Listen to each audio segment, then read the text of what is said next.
అవతలోడు ఎంత గట్టిగా కొడితే నేను ఎంత గట్టిగా తీసుకోగలుగుతాను అనేది వెన్నింకి రేపు పొద్దున నాంది. కొట్టాడు, తీసుకున్నాం, మా టైం వస్తుంది, మేము కొడతాం.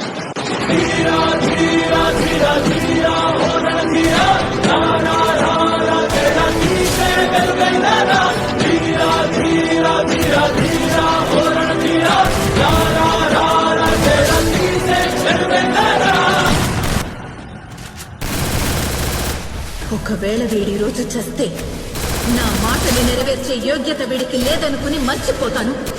కానీ వాడు ఉండే వరకు ఈ ముళ్ళ ప్రపంచంలో నా ఆశను నెరవేర్చే సుల్తాన్గానే ఉండాలి.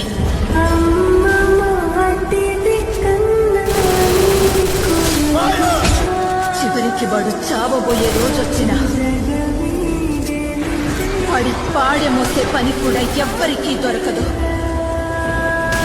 ఎందుకంటే సమాధి దాకా వాడి సొంత అడుగులే ఉంటాయి.